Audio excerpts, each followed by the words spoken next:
to give people a few more minutes. We're not quite at 5:30, so.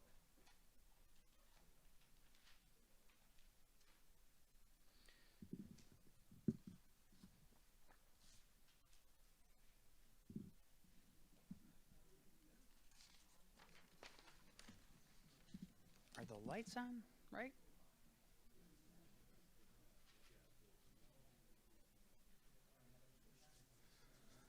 I feel like these back. Is it too dark, too light? Okay, perfect. Okay, let's leave it right where it is. Okay, everybody, let's get started.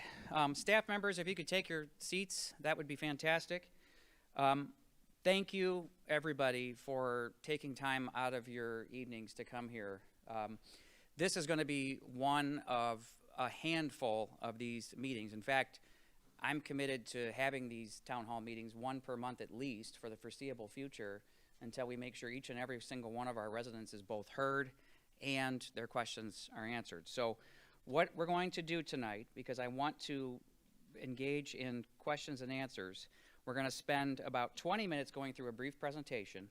And I want you to know that during the presentation, we're going to be talking about a variety of different things. And those things are, is my slide not working there? They don't want to see me. We're going to be talking about, there we go. So we're going to be talking about infrastructure needs, because I think it's important that everybody here understands what the water and sewer system is in our city and other cities like ours. We're also going to be talking about the utility bill, and I want to emphasize here that we're calling this the utility bill. So it doesn't just mean water and sewer. It means water, sewer, and solid waste, garbage, okay? Before we get, and then we're also going to be talking about some of the customer service things that we're going to be doing. Before we get started in this, though, I want to point your attention back to Courtney Flynn, our communications director. She has a card, and I see some of you have received this card and have it. If you have not received a card, please get, and would like to ask a question, please grab one and fill it out. If you don't feel comfortable speaking in public, we'll read your questions for everyone else, because your questions are probably other people's questions as well. In addition to that, if you have specific questions about your utility bill, I would ask, and very much ask, that you fill it out with your question. And I've had our water and sewer staff stay late today after work to be at the counter down here, so that if we can take payments, whatever it may be, that they are here. So if you have specific questions, I would ask that you don't ask specific questions about your own situation in the Q&A, but that you write those down on these cards, and we'll get to them one by one. Also, the staff members that I have sitting here in front of you, I'd like to take a moment and introduce them. You met our communications director, Courtney Flynn. We have several staff members, including our mayor over here. Mayor McClellan is here. I think I saw two of my other bosses. Councilmember Edgar, I see her in the back there. Sean Whitehead on our city council. I think we have everybody else. Our city attorney, Courtney Krause. Carl Johnson in our finance department. Dave DeCoster, our director of facilities and deputy director of public works. Rob Barrett, our director of technical and planning. And right here in front of you, we have Sandra Crawford, our finance director and also resident of the city of Oak Park. Kevin Yee, our city engineer, our director of the Department of Public Works, and also the assistant city manager. Kevin Vandewall, our water supervisor. And Steve Lukashik, who is our deputy treasurer, formerly our water supervisor. So he has a long pedigree. I'm Eric Tungate, the city manager of the city of Oak Park. I'm just ending my 9th year, I think it is. Yeah, right? Yes. And I'm only in my late 20s, which is amazing. I look like I do. Okay, so we're going to jump right into it. I know this is going to be a lot of information, but again, please hold your specific questions for the cards or for a staff member at the counter down here or for the end. Your general questions that maybe you don't feel comfortable asking publicly, we can ask those as we get into the Q&A session. Okay, I am going to invite our city engineer, who has now been on our staff for 20 3 years. Okay. Kevin Yee is going to walk us through our infrastructure slides. And I'm going to keep this, Kevin. So. Okay, perfect. All right. So I'm going to go over our infrastructure needs. As the city manager had mentioned, I've been here for 23 years in several different roles. Started off as the assistant city engineer. So all the way through, I've kept the engineering title and engineering hat, and I take great pride in maintaining and updating the infrastructure of the city. But I also have an obligation to make sure that I report on what the condition is of our infrastructure. And, we had a consultant, a third-party consultant, come out and actually do an infrastructure condition assessment. And I want to show on the screen here where we're at.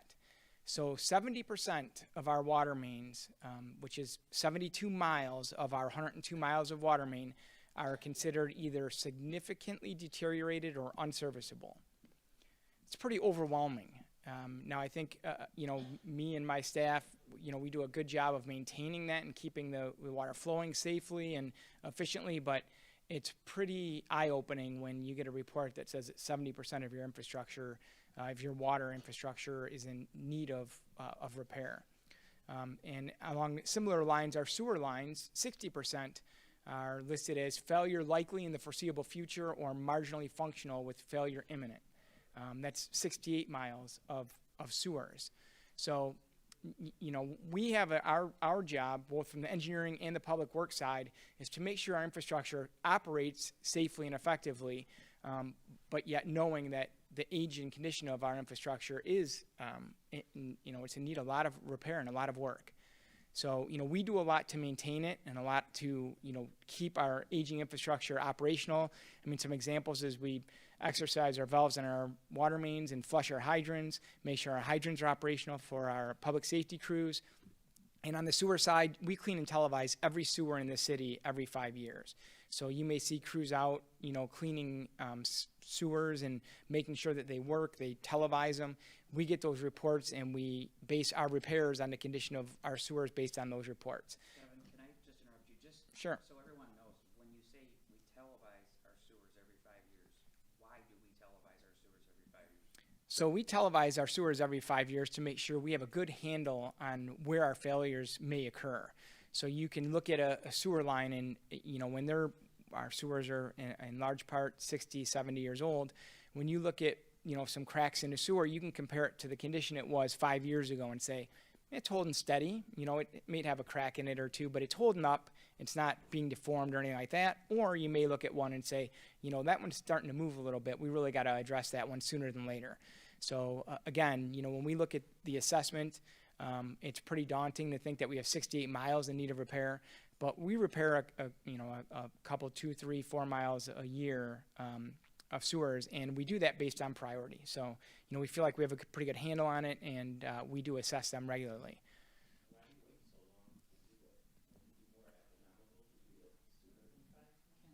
Can I just ask, let's answer this, but can we save questions for the next, because if we do this, we're never going to get through it, so no worries, but can we address that? And then I also think it's important to point out this Oak Park Boulevard project is actually one of these projects you're Sure, absolutely. So I believe the question, Mr. Sherman, was, wouldn't it be more economical to do a lot more at once? Absolutely, sure it would, but we also have a limited amount of funding. And we're all here tonight because we're probably unhappy with the amount of our water bills, or we want to learn more about what makes up our utility bills, excuse me. So, we'll go into that, but part of that is to know where your money is being spent, and our infrastructure is the largest part of that. We need to maintain our infrastructure. As the city manager had mentioned, we have a water main project going on right now on Oak Park Boulevard. That's a complete water main replacement. We've had several water main breaks over the years on that water main, so it was in need of replacement. And again, we prioritize where our most needed infrastructure replacements or repairs are, and that's what we tackle first. So that was one of them, and that's a pretty extensive project, over $1 million. All right. So this is some of our capital improvement projects, just to give everyone a kind of an idea of where, and how we're spending money. Annually on sewer lining and repairs, or this coming year, we're going to spend $600,000.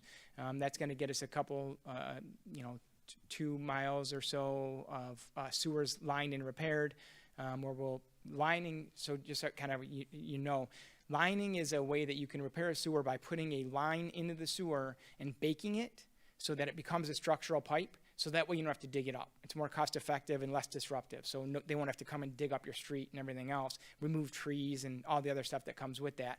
That's the best way that we can address a sewer. Now, sometimes sewers are too bad to do that. They're too deformed or they're cracking or, so you have to dig them up. And we've had to do that in the past. But we have, again, part of our televising program is to really try to aggressively attack those before they become too problematic. We spend $300,000 on sewer cleaning and televising. So that's, again, part of our preventative maintenance program where we're getting a good handle on the condition of our sewers. Unfortunately, we can't do that with water mains just by the nature of them. They're under pressure and delivering water. So we can't do a cleaning and televising program for that. But this year in our water distribution system projects, we have $3.12 million budgeted for water infrastructure projects. Now, something that you may not know is we not only have water mains under the ground, which deliver, clean, water to all of you, right directly to your taps with under pressure. We also have a 6 million gallon underground water storage tank. And we also have a 250,000 gallon elevated storage tank. You probably see that off of 11 Mile Road. It's painted City of Oak Park on it.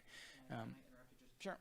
When I came to work here back in 2012, I was amazed that we had this reservoir. And for those of you that don't know where it is, it's actually located immediately behind the ice arena. Underground there is where we store how many gallons? 6 million gallons of water. Gallons of water. And we have 3 water pump stations in the city. So what we are able to do is buy water wholesale from Great Lakes Water Authority at a less rate because we're able to pump water and take water at night and then distribute it to residents during the day. It's cheaper to take water at night. There's like peak hour factors and things like that.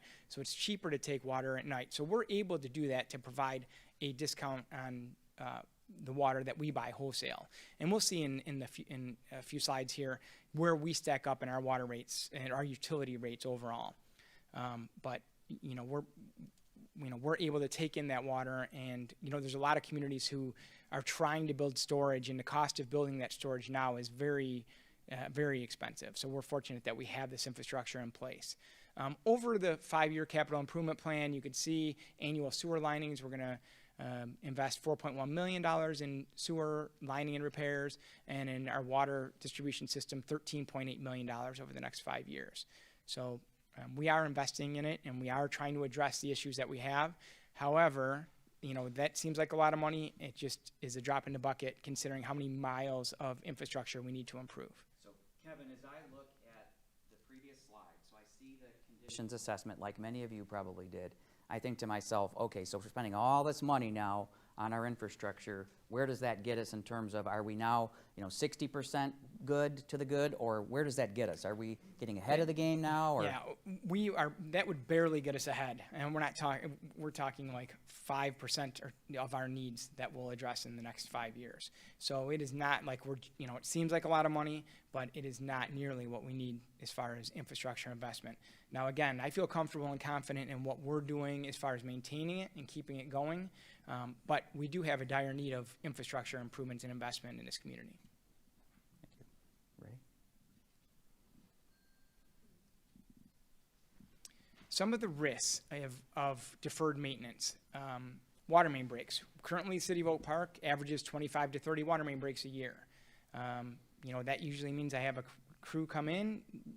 For whatever reason, it happens at off hours a lot, and they have to come in and fix those. Usually it happens in the wintertime when it's cold and, creates ice problems and things like that. But, we average about 25 to 30 a year, which again is extra manpower and cost for that, and water loss. Obviously, when a water main's breaking and water's flowing into the sewers, it's wasted water and lost water.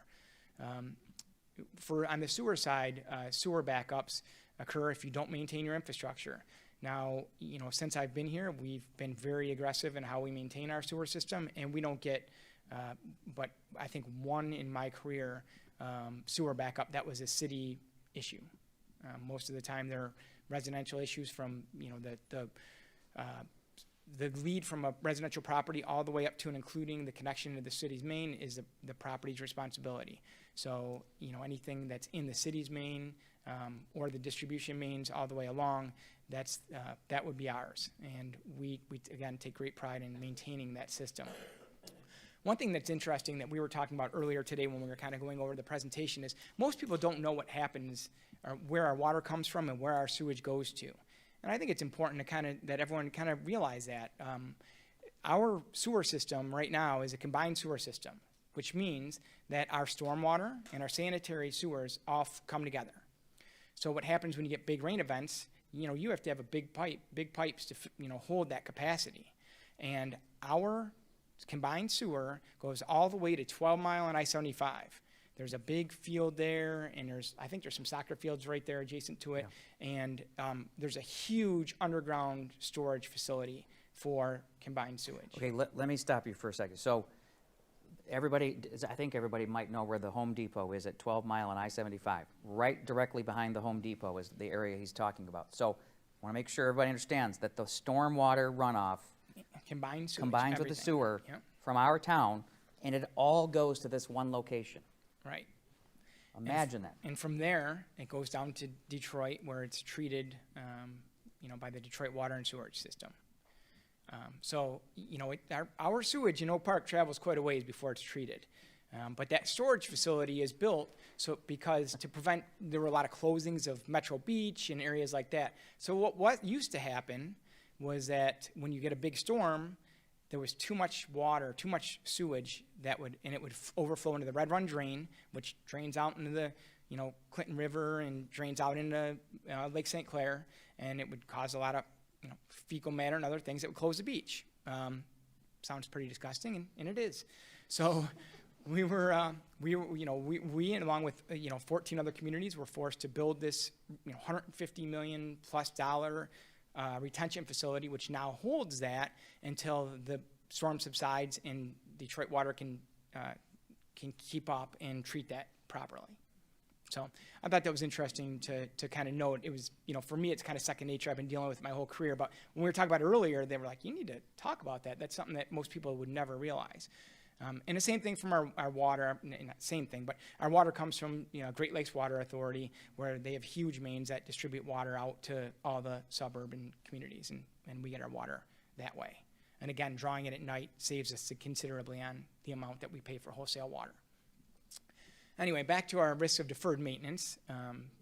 Got off a little bit there, but low water pressure. You know, if we have a water main break, it reduces the water pressure because the water, you know, the water's now free flowing out and it reduces water pressure. So if you do experience like a low water pressure, please call the Department of Public Works so we can kind of take a look around and see if something's going on.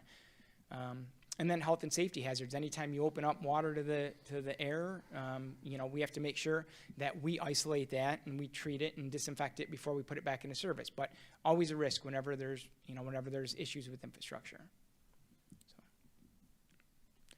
Let me go back. Uh-oh.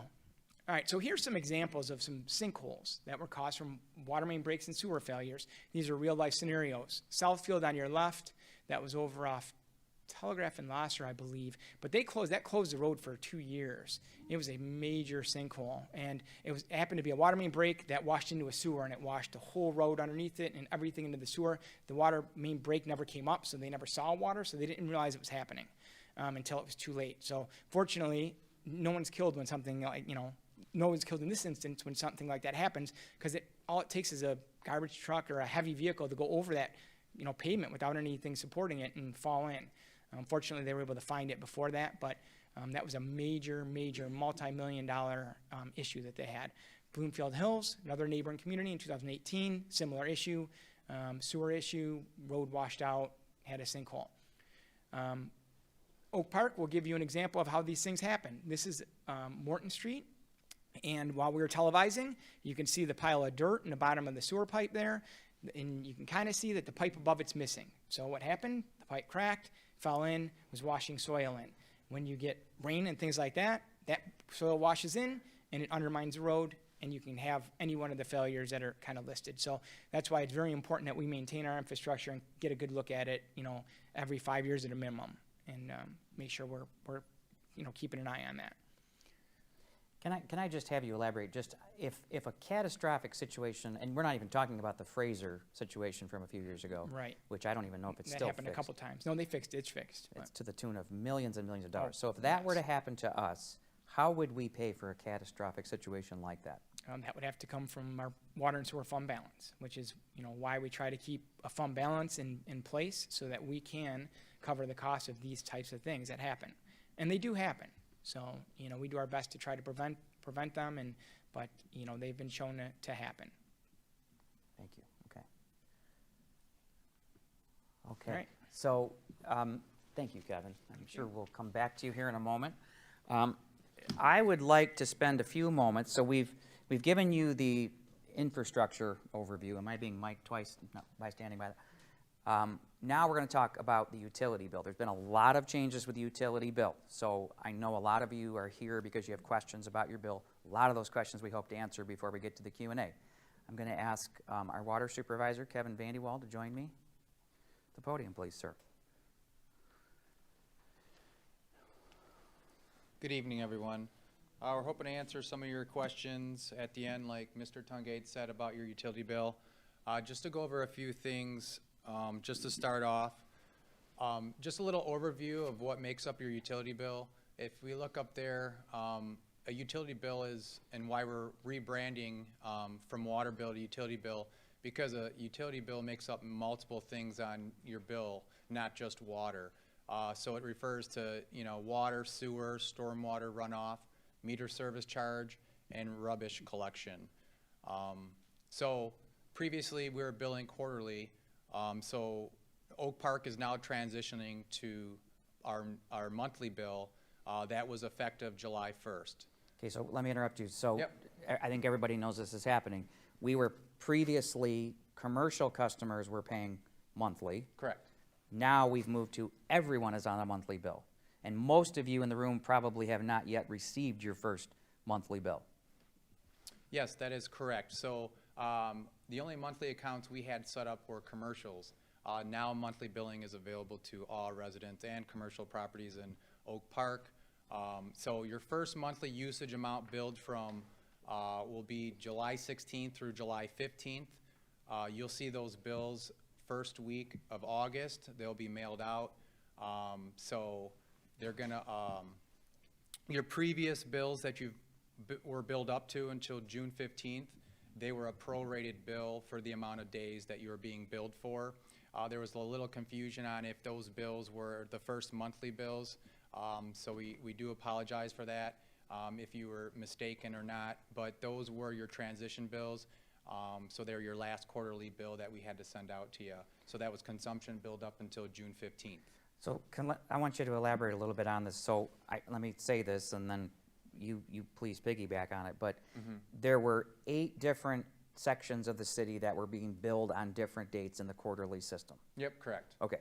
And so in order to bring everyone to a monthly bill setup, we had to bring all 8 of those into line with the same system. So some of you may have received a bill for 39 days of service and usage, and some of you might have received a bill, I think, up to, what, 110? 103 days around there was around the max as far as that goes. But that is correct. We were billing in 8 different sections, and so to line everyone up for monthly billing, that's how we had to bill out the usage in our system that we still had to bill for.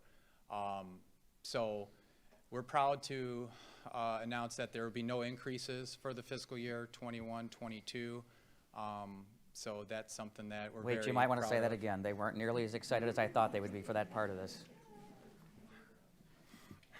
Which I heard a story I won't say what community, but I live in Royal Oak myself, and I know our water and sewer rates are being raised, and pretty much everybody around us. We have decided, our city council has decided not to raise rates this year. So effective July 1, there is no rate increase across the board, not just water and sewer, but for solid rubbish and other stuff. There's no utility bill increase across the board. So there we go. Okay, thank you.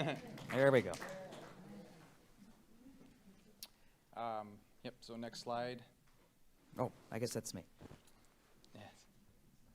So what makes up your utility bill? You're all wondering. There's multiple things that go into it as far as the rates and so forth. First, we have the cost of water, of course, from Great Lakes Water Authority.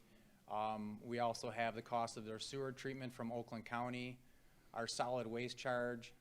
We have administrative fees, our infrastructure costs that were talked about earlier, and our stormwater charge that we're charged.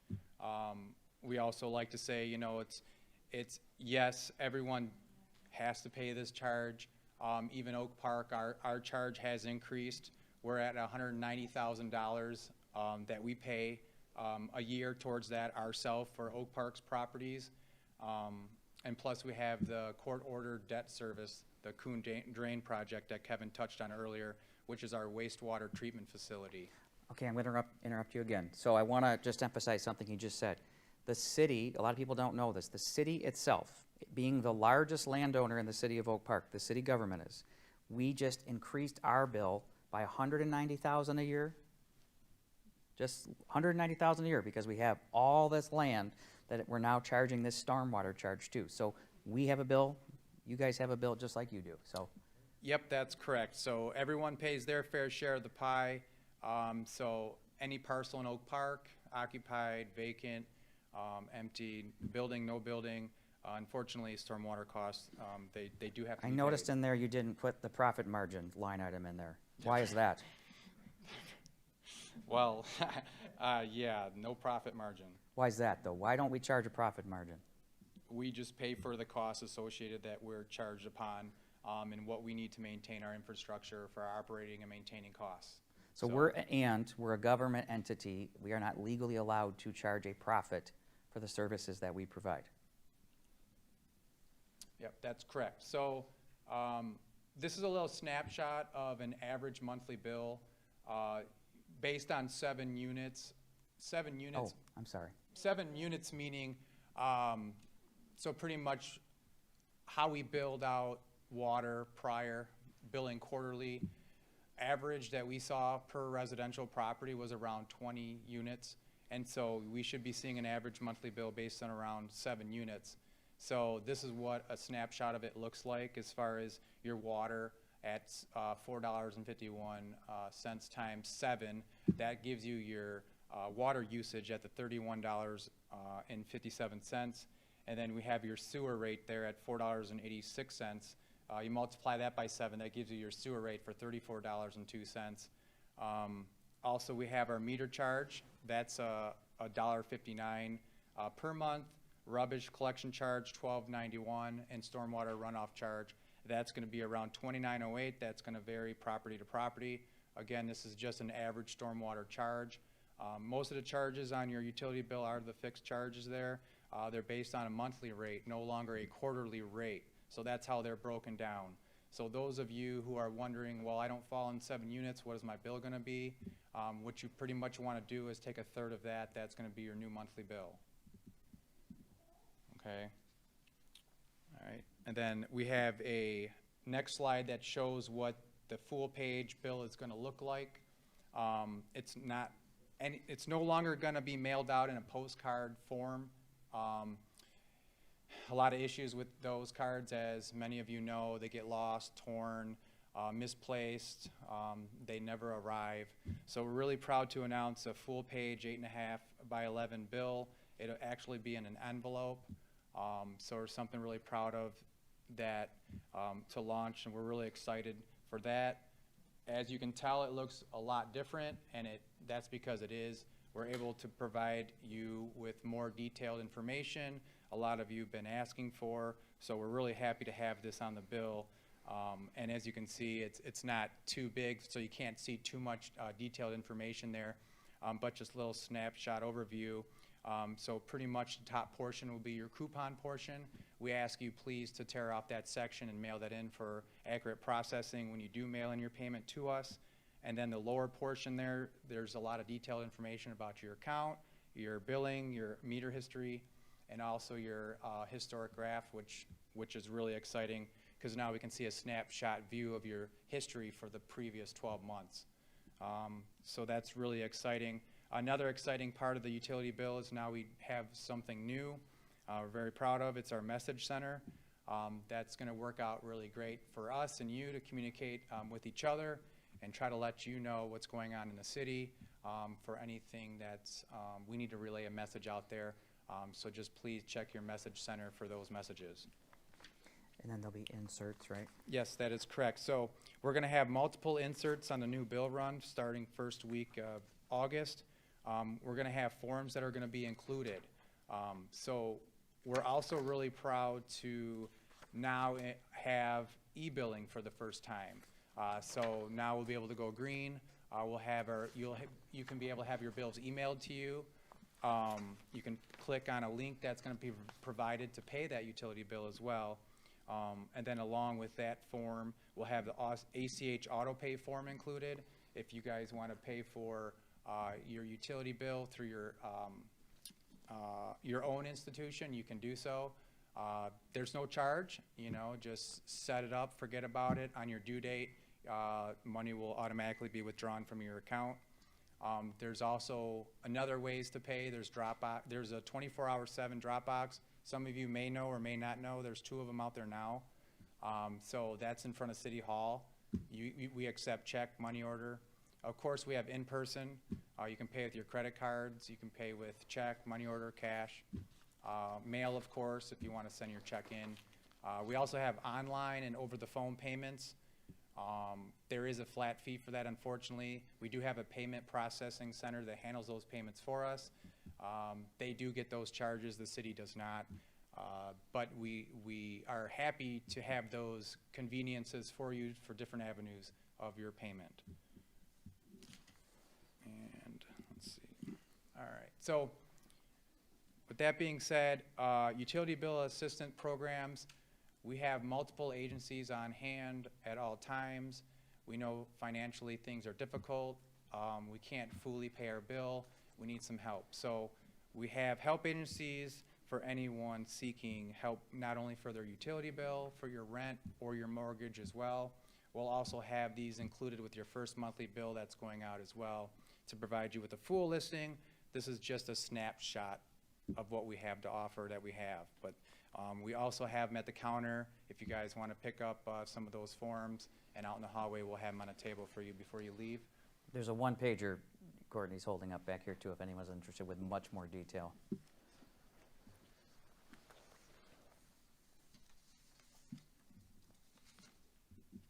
Are we back to Kevin? Yep. Okay. All right. Okay, Thank thank you, you. sir. Yep. Thank you. Okay, I think it's important that we see a comparison, at least as of the last opportunity we had to do a full comparison, which I believe this is from October of 2020, when we did this town hall the last time. Kevin, could you go into some detail, though, in terms of infrastructure spending and so forth? Yes, absolutely. So as you can see from the graph here, of the 12 surrounding communities that SACRA had in the survey, we were 7th, which means that we were on the low end of half of what we charge compared to surrounding communities. You can see that an average quarterly bill was $373 in Oak Park, whereas you compare the high of the communities at $485 and the low at $347. So, you know, I think we're on the low end of what the people are charging. So I hear a lot that, you know, oh, Oak Park charges a fortune and my neighbors don't pay that much for their water. And the reality is that when you're comparing them to the surrounding communities, we're on the lower end. There's also some interesting points in there is how much we spend on our infrastructure. So as you can see, you know, we're at $13 million plus for infrastructure spending over the 5 years, and the amount per capita is about $90. And on that end, we're on the higher end of spending, what we spend on maintaining our infrastructure. So some important figures to point out as you all are interested in, you know, what we spend and how much we charge. So. I'm going to have you go into stormwater next, and I think this is something I wanted Kevin to focus on because this is the new line item on our bills. So Right, and I think that's probably why a lot of people are here and wondering what's going on with the utility bill now. So we had a court-ordered stipulation that we had to separate out the stormwater costs and charge each property a separate stormwater cost. And again, one of the things that was pointed out earlier was the city was the largest hit of this because we own the most property. So all of our parks, which don't have any, water and water bills ever, now have a utility bill for stormwater. To the amount of $190,000 annually. So, we are a huge contributor to this new format of billing. And if you think about it, it does make some sense that you pay for the amount of stormwater that your property contributes to the system, and that's how we maintain and pay for both the cost of the system to treat the combined sewage and the cost of the infrastructure to get it to where it's ultimately going to be treated. So the stormwater charges are based on a lot of things. We actually had a plane do what's called digital orthophotography, where they take infrared scan of every parcel. They used GIS information, and they were able to assign each property based on the amount of both the land area and what they call impervious surface. Impervious surface being the hard surfaces that water drains off of more quickly, like your sidewalks, driveways, rooftops, any pavements, patios, things like that, as opposed to the pervious surface, which is grass, shrubs, different soil and trees that absorb more of that and that doesn't run off the property nearly as much anyway. So, that is how it's determined what the stormwater fee is. It's actually done scientifically and actually done for each property, each parcel. So it's not just a guess, or it's not just based on the land area. It's based on how the land's being used as well. And then it all goes again to the Coon Drain, which we talked about earlier, that huge storage facility on 12 Mile and I-75, where it's retained until it can be treated when there's a rain event.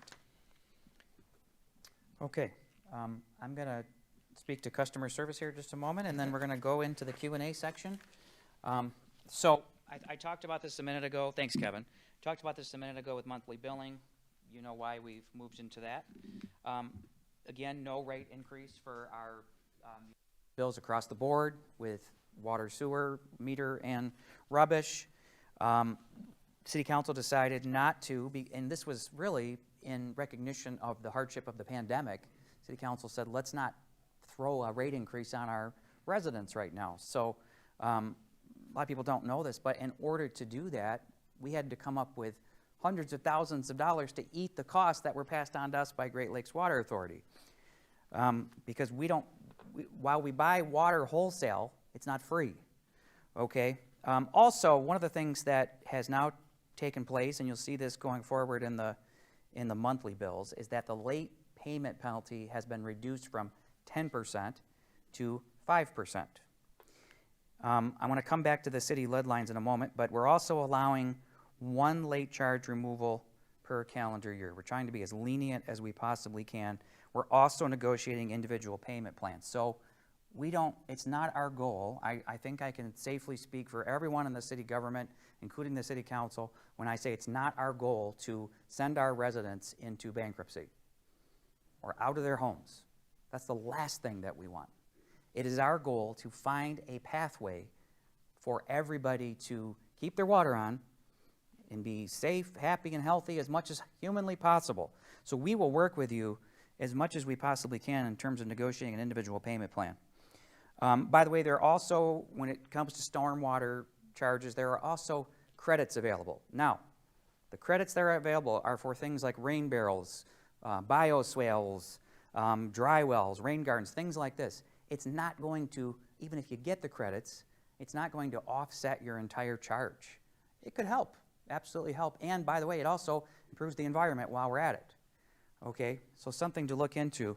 And then I want to come back to the city paid for all the lead lines to be replaced. A lot of people don't know this about the city of Oak Park. As far as I know, a couple years ago when the state, this is right after the Flint water crisis, okay, the state mandated that all cities throughout the state of Michigan has to produce a 20-year fix to lead lines in their community. Okay, there's a lot more nuance to it than that. We instituted our plan and have now replaced 100%, or as close as 100% as we can get, of not only our lead lines, but your lead lines. So we paid for the city's public lines and the private lines as well that we had noted. Yeah, right?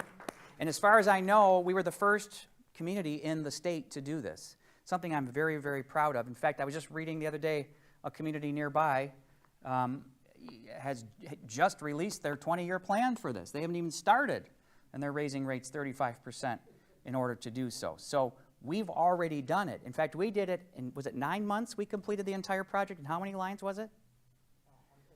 Over 100 lines. So some of you have had this work done at your homes. And thank you for your patience, by the way, because anytime you're having your front yard dug up, it's not so fun. But that's what we were doing. We were replacing those lead lines with, what, copper? Okay. Okay, so if you have questions, here's what I would like you to do. First of all, with the cards, do we have questions on the cards?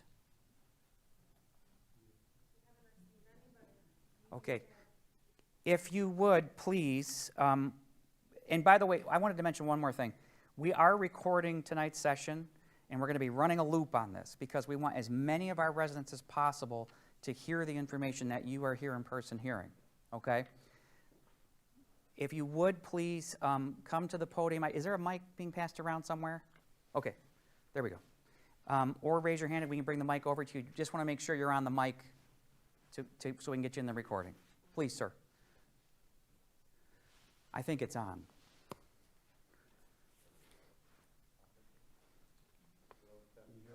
Yes.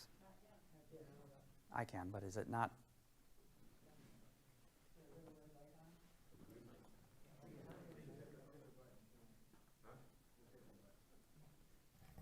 Can you hear me now? Yeah, I can. Yes, sir. So I have a couple questions to ask. They're of a general nature.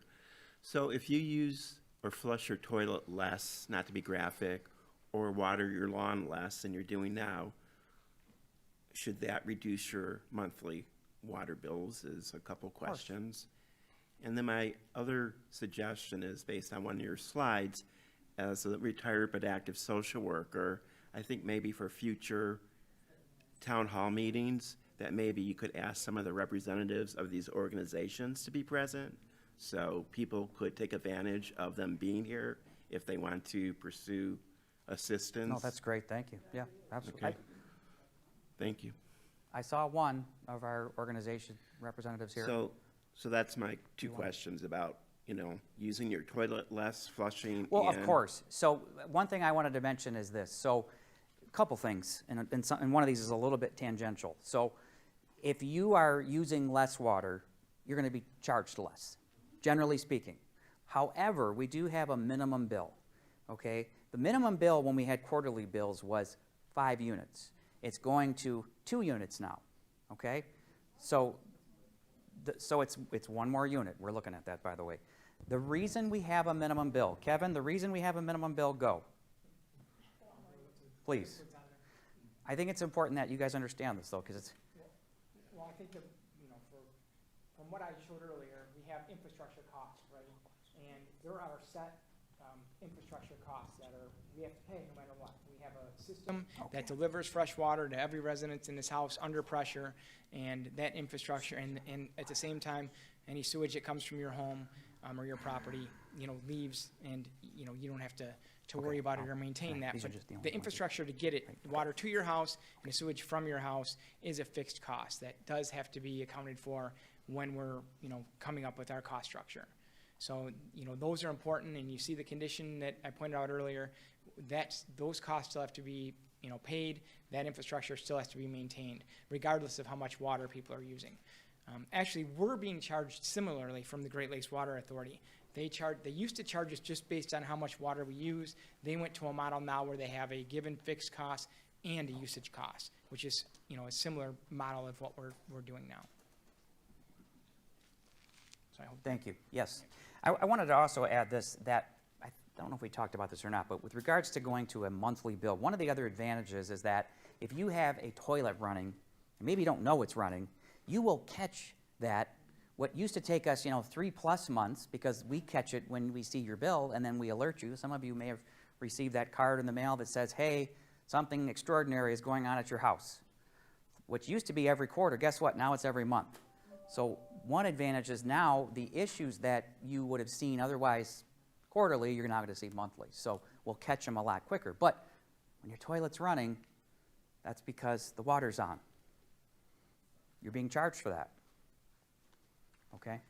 Okay, I have let's do the in-person questions, and then I have some questions on the note cards. Other questions in person? Yes, ma'am.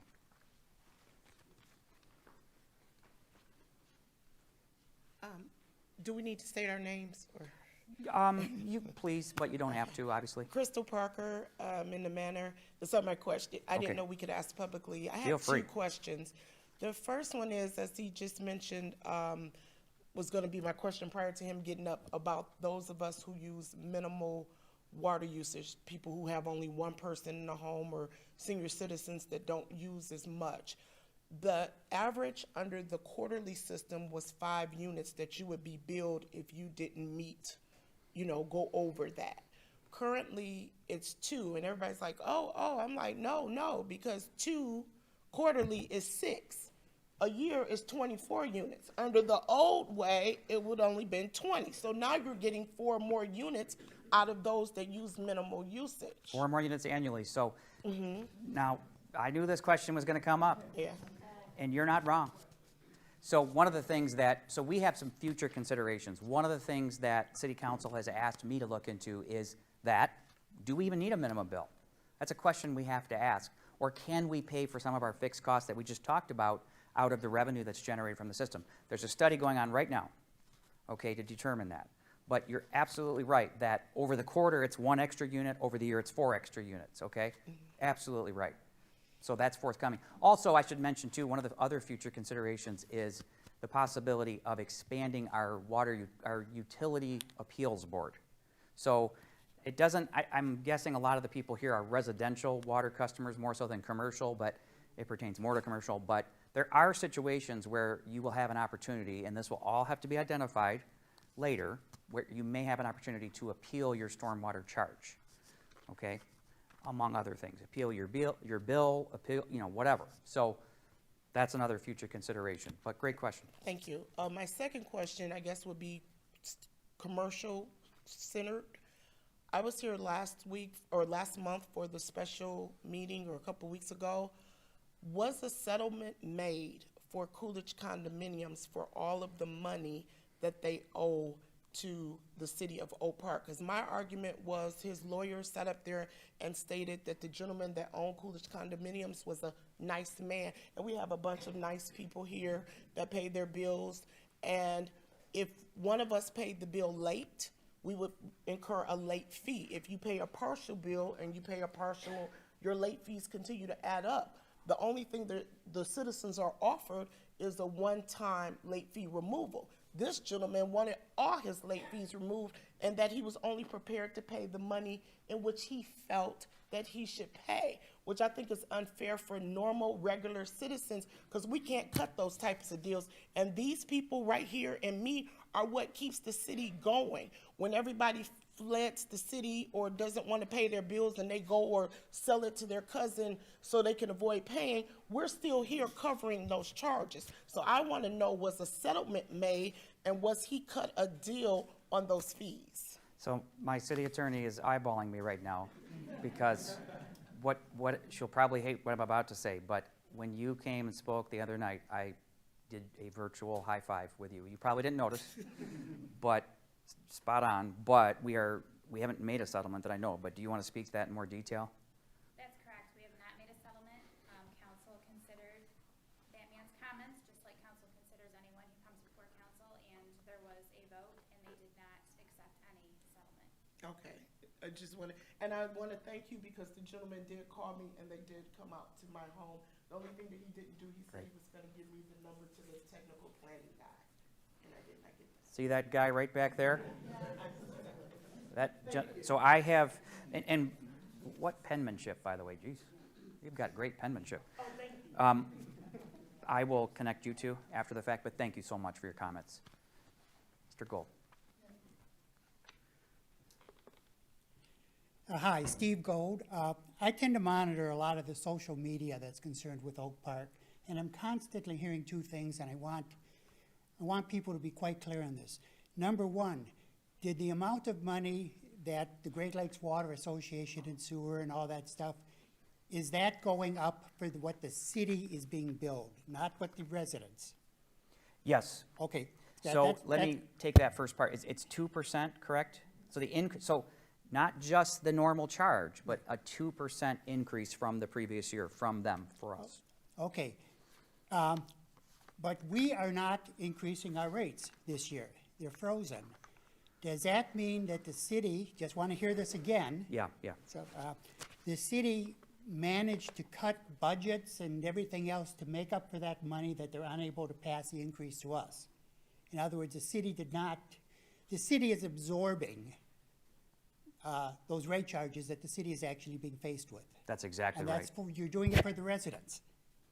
Well, right? again, I have to say, the city council, in recognition of the pandemic, city council members wanted to do everything possible to make sure we were taking care of our residents. And yes, the city had to absorb, we had costs increase to us because we buy wholesale from Great Lakes Water Authority, but we did not pass an increase on to our residents. Okay, thank you. I just wanted to make sure that's really on the record because I feel it's really important. Thank you. No, it is. Thank you. Please. It's totally up to you. Would you like, we all know you, so just come on up.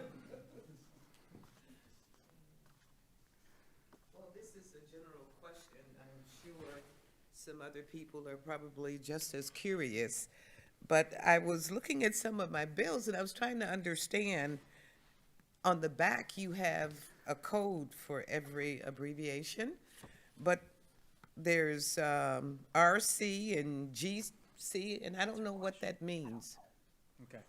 Yeah, I'll help you explain, yeah. So we do have to do full-page bill. There's no more abbreviations. We'll be able to spell out what these exactly are. There's been a slight change because obviously we're transitioning to monthly billing. So there's some little things that could not be,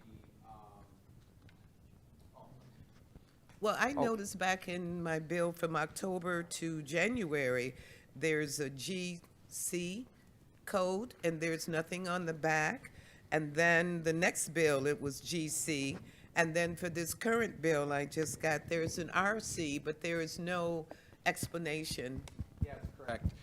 Yeah, again, so the cards are pre-printed cards. It's a cardboard stock, and the backs of them are printed as such from the printing vendor. So during the transition to monthly billing, we wanted to use up the old card stock. So when we did have a language change prepping for the new monthly bill, we were doing as such. We were just using the card stock that we had. And again, sorry for the confusion there, but the GC is the same thing as what's on there is called rubbish collection, garbage collection. Two same things, same rates, did not change. If you look on your previous bills, those dollar amounts are just the same. Maybe not on your last transition bill, because again, that's prorated for the amount of days because it's a fixed fee. Yeah. That is correct. So that's what the difference is. Okay, so, Did you have another question? no, I just wanted to know what, what it meant. So the rubbish Yep. and the garbage, those are two separate. It's a separate thing. It's just a name change, transitioning to monthly bill. Again, just proud that we're able to produce a full-page bill now, so we can, give you more detailed information on Well, that. Like I thank said, you. we're using up our old card stock. Thank you. Can I ask a question of the audience by a show of hands? How many of you prefer monthly bills versus quarterly? How many of you? So how many of you would rather have a quarterly bill than a monthly bill? Oh my gosh, okay. All right. Yeah, well, that's, yeah. It's about 50-50, yeah. Yes, please, come on up.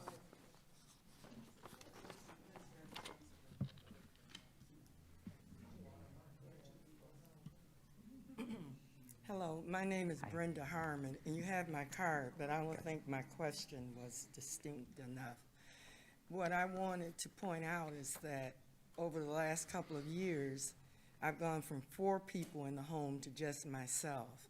My water consumption has gone down, whether it was flushing the toilet or watering the flowers, whatever it might be.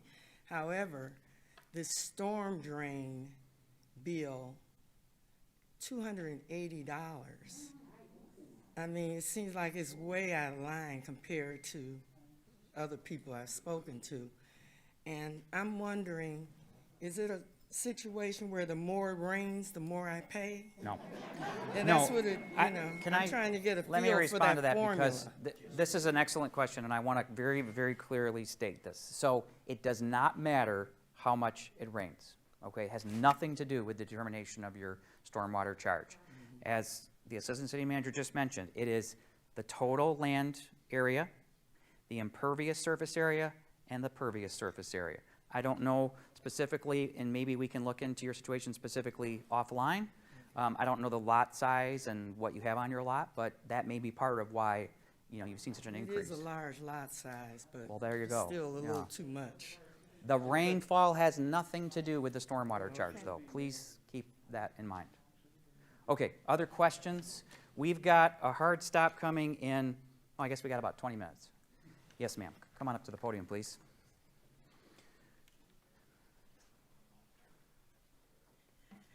Good afternoon, everyone. My name is Sandra Terry. I live on Ridgedale. I would like to know, how safe is our water, drinking water? It's a great How question. safe is it? What percentage can you give me? Is it 95%, 99% safe, or what? Your drinking water is 100% safe. Oh, There's well, that's absolutely great. nothing- That's nothing good. wrong with the That's drinking good. water here. Okay. So we had, again, a lead project that we removed some lead lines in the city. There were about 100, and when water sat in those, they exceeded the amount that was allowed under the statute. But we did replace all lead lines. There's absolutely no lead left in the city. We're considered lead-free. And our water quality report is available. It's online. We send it to every resident every year. It has all the details of your water and what's in the water, what's contained in the water. And your drinking water is, considered 100% safe. Okay, one more. You have given us a lot of information, and I don't know about the others, but it's been a lot for me to try to process. Is there any booklet that you can give us, or maybe we can go online and, refer back to a lot of the information you gave us today? We have information for days. So how much time are we talking here? Because we can work with this. Oh. So we have pamphlets, booklets, and I think there are some as you came in. There are some in the vestibule area there. Also, remember in your monthly bill, now that we've increased the size of your bill, which in my opinion is very important because we've gone from a card size to now an 8.5 by 11, we can now put up to 5 inserts in your bill. We're going to be unloading information to you because we want to be the most informed group ever. Because if we can improve, we want to make sure that you guys know what's going on so you can force us to. That's our objective. So a lot of that information will be contained in there. I know there's a pamphlet out there. I think it's on stormwater. There is a stormwater pamphlet out there, yes. I Just see on Court, storm? look at just like that. She's getting it together. There's a stormwater pamphlet. So, and you can watch this presentation again. So here's the one pager on and this is available out here too, by the way. There you go. So there's the pamphlet on top there. Okay, thank you. So as you walk out of here, anybody, please feel free to grab that information. All right, thank you very much. Thank you. Other questions, please? Sure.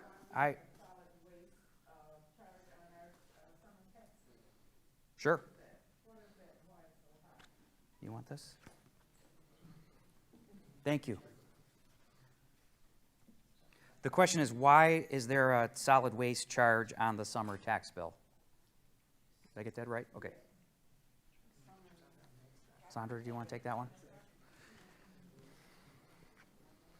Good afternoon. The reason that we charge it on the solid waste charge on your tax bill, we also collect it on the water bill as well, because it's not enough in just the tax amount that we need for the solid waste. The solid waste, the cost of the solid waste amount that is needed to, for the recycling and things like that, it's not enough in just the taxes alone, so we collect it on the water bill as well. Well, remember, yeah.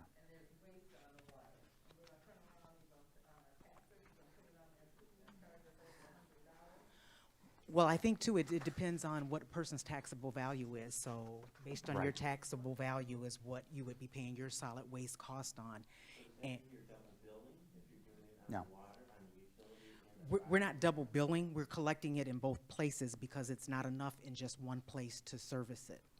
So let me chime in on a couple of things. One is, it's important to remember, to go back to what we were just talking about, if you look at all of the utilities, City Council has decided not to increase rates on solid waste.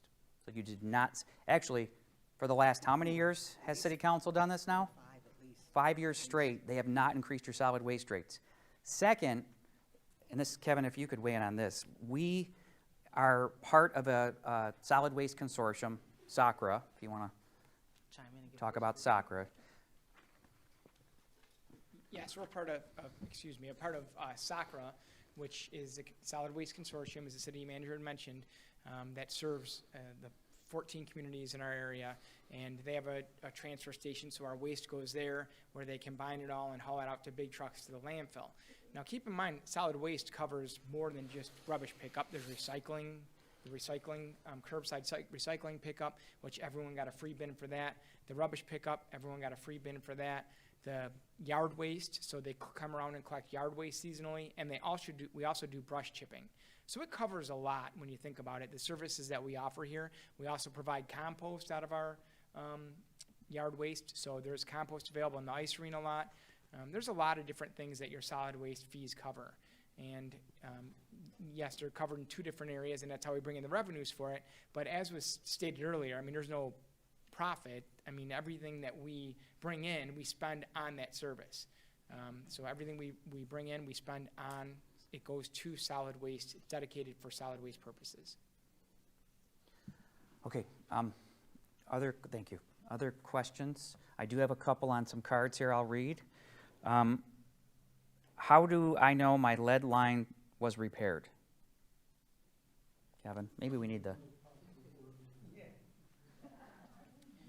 So we did surveys of the properties that were a specific age group within the city, and we made appointments to every one of those homes that we felt was more of a risk for having a lead service. We inspected all of those homes, and we've inspected any home that someone has a concern maybe have lead line. So, just to give a brief description, I don't want to go into too much detail. We will come to your property. If you have a question, call the water department. We'll set an appointment. We'll come and inspect your line. We want everyone to be comfortable that they do not have lead service to their home. But if you have a line coming up and you scratch it from the basement floor or connects to the meter, you scratch it with a quarter. If it shines silver, and then you need to call us. It's lead. It'll have like a kind of a ball-shaped connection to the meter. Whereas if you scratch it and it's copper colored, it's copper. So that's the easiest way to tell. But if you have any questions or any doubt, definitely call the water department, ask for an appointment. We'll send someone out to inspect that line. We've done thousands of them. So, we have no problem coming out and making sure that, everyone's comfortable with what the material that their service is made of. Based on the age of the house. Correct. But generally pre-1960s, 50s. But Dave's 50. Right. Dave's saying 40s. Okay, 1940s or below. But we had a whole criteria out when we were looking at it, what fits. And like I said, we've inspected them. There were really, no outliers. It was pretty what we expected may have lead lines, or the only ones that generally had them. So, But like I said, we'll come out and inspect. If you have any question at all, easiest way to, like, again, scratch that line and just see what color it is. And our highest priority is your health and safety. If you think you may have a lead line, obviously, we'd love to know, and it will be replaced. Patricia? What's the process, like, if you live on a slab and you have unquestionable water line, is the process kind of hard to? No, it's the same. Yeah. Okay. Yeah, it's the same. I mean, we'll do it through a basement floor or on a slab. It doesn't matter. We'll get them replaced if you have one. I want to segue from Patricia's question. When rainwater accumulates, this is a little bit unrelated, but when rainwater accumulates on the street in front of someone's home, can you explain to them what's going on? And partly, I'm asking him partly because we've had so much rain. Right, we've had a lot of rain. So what we have in this city, we have restricted catch basins that prevent the water from just gushing into the sewer system. Again, we have a combined sewer system. So you don't want all that water entering the system at once. You want to slow it down. We have restricted catch basin cover, so it's not fully open, so that you may see between 2 and 6 holes in each of those covers. Well, they get blocked up fairly easy. You get some sticks, some leaves, any type of debris in the street, it'll block them up. So what generally is happening when streets get flooded is something is blocking up that catch basin, either slowing down that flow or completely blocking it up. So we go around, we have public works crews that go around rainstorms and they brush those off and get the water flowing, things like that. But obviously if you live by one and you want to go out there with a rake or a shovel and just kind of move that debris around and get that water to drain, it just helps us out and keeps us moving and getting the job done faster. But that's generally what's happening. Every once in a while, if you move it and it's not going down, or, please call our offices. Every once in a while, catch basin will have a blockage or something like that. But generally speaking, we again maintain our catch basins just as well. So we are constantly cleaning those lines and looking at them. But we always want to know if you see something that you think needs attention, please give us a call. So you're saying it's just gonna keep flooding, 'cause I have one of those drains in front of my house. Every time it rains hard, our street floods and the water gets up to the tree line. If And a guy came by from the city and said, oh, it's acting like it's supposed to, because there's a drain across the street. He said, that one is operating, but yours is slowed down. It's in front of my house. I'm out there to rake, trying to rake the stuff out. yeah. And he said, that's the way it's supposed to work. I said, but every time it rains hard, I'm out here raking, like, it's my job. Yeah, well, we always, it is, like I mentioned, it is how it's supposed to work. It's supposed to go slower, and it's supposed to slow it down so it doesn't all enter the system at once. And, if we had all the water enter the system at once, that's when you start having backups and things like that. So we definitely want it to enter. It's all designed a specific way. We want the water to flow at a reduced rate into the system. That's great. So I apologize that you have that issue, unfortunately, but it's just, it's part of the way that the system works. Yes, sir. So weekly I should clean out my grate? Absolutely. So the question was, weekly, should you clean out your grate? Absolutely. If you see debris in and around the grate, yes, rake it up and move it. That way you prevent any water from accumulating there, for any length of time anyway. Yes. When it rains, I always end up with a big puddle in the front of my home, and only when the temperature increases does it evaporate. But all of that debris from the trees falls down, and I end up with this a mess in front of my house. Is And I there have to a drainage structure there, a No. catch basin there? So No. you probably have a dip in your street. Yeah, I think there is kind of a dip there, Right. but I end up with a bunch of water. Yeah. So, Right. right. Yeah.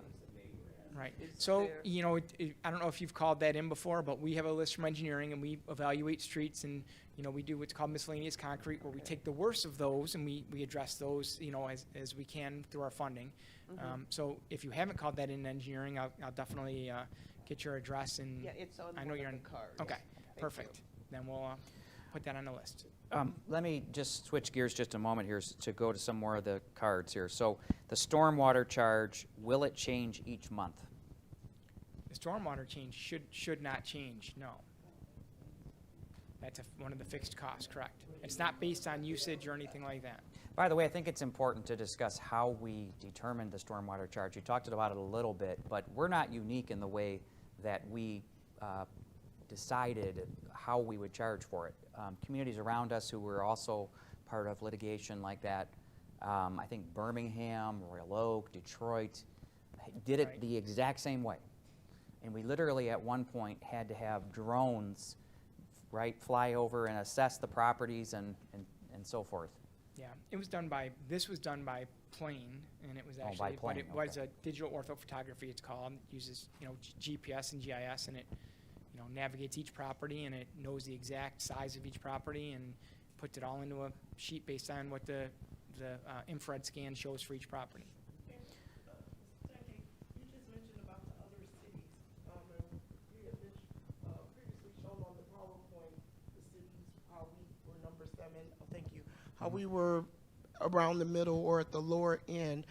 Have we looked at those other cities? Because I believe I was looking at Berkeley, who was lower than us, and their infrastructure charges were lower. Are we getting with these other cities like, hey, what are you doing that's making your costs cheaper for infrastructure as well as water on average, so we can do it in our city, since they're so close and we're even sharing the same school district of sorts? Is there take somebody that looks at these other neighboring cities that say, okay, your infrastructure charges are on average less than ours, and your water bills on average are less than ours, but we're all getting our water from GOWA? What's going on? Can I give you my response, and then can you give the technical response? My response is this, so don't tell anyone this, but you know that we're exceptional here in this city, right? So being exceptional means you have to benchmark other people all the time, because we want to be the very best in every single way, okay? So of course, if we can deliver the same, better quality services, the same services to you cheaper, we're going to do that, so of course. But Yeah, absolutely. And I don't think, when you looked at that chart, even though we were 7th out of 12, the ones that were lower were not significantly lower, but yet our spending on infrastructure is, quite a bit higher than a lot of those. To be honest with you, I know a lot of the people in these cities, and I know a lot of the work that they do, and I don't want to be critical of them, but we do a lot more to maintain our infrastructure, and we have a much better handle on where we're at with our infrastructure. When I first got here, it was pretty much a mystery what was underground, and now I think we have a very good handle on what we have. Sometimes it doesn't look the greatest, but I think we're addressing it very aggressively as far as that goes, and really trying to maintain it and make sure we understand exactly what we have. Well, we have about 3 minutes left. So I did receive a comment card, water's a human right, and talking about, I'm sorry that I can't pick up the rest of this, but I do want to, if you want to have my personal opinion on the matter, I of course agree. I'd love to have free water for all people, of course. Unfortunately, that's not possible.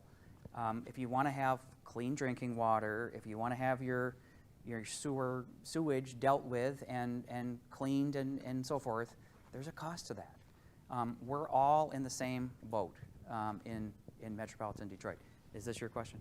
It is, and I understand how writing is illegible. I apologize. No problem. But anyway, good evening. My name is Donald Jones, 2466 West Hampton. And I do believe no person should go without all water because they have an inability to pay. Obviously, it costs money to provide the service, so I would charge the bigger users. In other words, when you are considering your rate increases or changes in the next 3 years, please think about maybe there's a minimum amount of water and connection that every person deserves, regardless of their ability to pay. And then people that go over that and fill their pool or leave their sprinklers running or don't fix their toilets, they can pay for my connection. To me, it's a way to encourage sustainability, resilience, because you're saying use less and your water bill could literally go to zero. Well, no, we're not saying that, actually. I'm saying that. I'm saying that that you could set it up that way and then charge somebody that uses 50,000 gallons Can an I extra just say tenth of this? a percent. First of all, thank you for your comments. I My appreciate it. Seriously, I do. And I think The truth of the matter is, especially with the new stormwater charge, the bigger users are being charged more. And a perfect example is going right back to what I told you at the beginning. The city, being the largest landowner, is paying more because we have all the land, right? I wanted to also segue this into another point that I don't know if we mentioned this during the presentation. When you break down how much water is in 1 unit, so if you use 1 unit of water, how many gallons of water is that? 748 gallons. Doesn't that just shock you? I know when I heard that, I couldn't believe it. And if we do the math, so we take the per unit rate, Yep. is it 0.6 of 1 cent per gallon of water is what you pay. Where in the world could you buy water? I mean, look, we all have water bills, all get it. I totally understand, but that is, when you start thinking about it that way, you know, right, 0.6 of 1% or one 0.6 of one one penny. penny. Yeah. Yep. Yes, Yeah. especially now. Okay, thank you, everyone, for coming. Thank you so much. Thank you. And we are planning to have Town Hall number 2 at the August, what's the second meeting in August? The third Monday in August at 5:30, whatever that date is. Why am I drawing a blank on that date? Yeah. 16th, August 16th? August 16th at 5:30, we're expecting to have our second town hall right back in this room. Please offer your suggestions and keep up the great things that you're providing us. Thank you so much, everybody. Have a great night. Appreciate it.